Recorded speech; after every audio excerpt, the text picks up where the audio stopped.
Today in this video, I'm going to show you Donald Trump as a president. Before we start the video, make sure to subscribe to our channel and hit the bell icon for upcoming updates.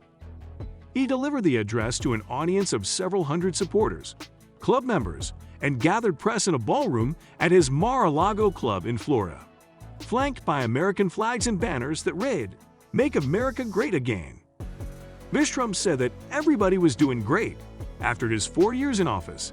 The world was at peace, and that he kept his promises. 2 years ago, we were a great nation, and soon we will be a great nation again, the former U.S. president added. The decline of America is being forced upon us by Biden and the radical left. This is not a decline we must accept. He delivered the address to an audience of several hundred supporters, club members, and gathered press in a ballroom at his club in Florida, flanked by American flags and banners that read, "Make America Great Again." Ahead of his speech, Mr. Trump's aides filed paperwork for his 2024 presidential bid. His much-anticipated declaration to stand comes as Republicans are still reeling from voters' rejection of several of their candidates in the U.S. midterm elections, many of them personally chosen and endorsed by Mr. Trump. He had hoped to use his party's expected gains as a springboard to his party's nomination. Instead, he now finds himself being blamed for backing a series of losing candidates after disappointing results in which Democrats retained control of the Senate. Aides and allies had urged Mr. Trump to wait until after the midterms were over, and to wait until after a 6 December Senate runoff election in Georgia, before announcing a presidential bid. But the former president, it seems, was eager to return to the spotlight.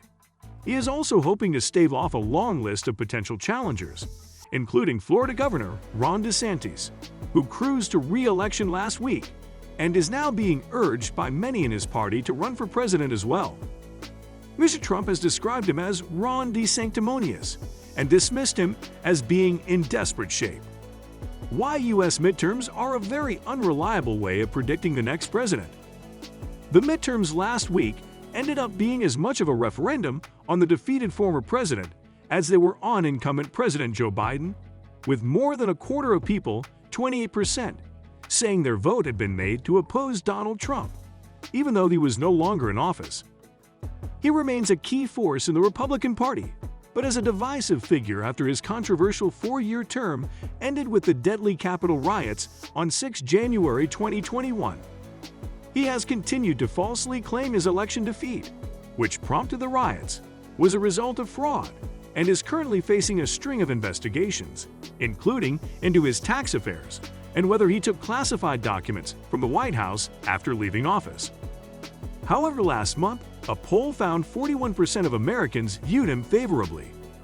Another campaign is a remarkable turn for any former president, much less one who made history as the first to be impeached twice. Just one president in U.S. history has been elected to 2 non-consecutive terms: Grover Cleveland in 1884 and 1892. Hopefully, tomorrow will turn out to be one of the most important days in the history of our country. Mr. Trump had written on his Truth social media network on Monday. That's all for today. Let us know in the comments below. Make sure to subscribe to our channel for upcoming amazing and informative video.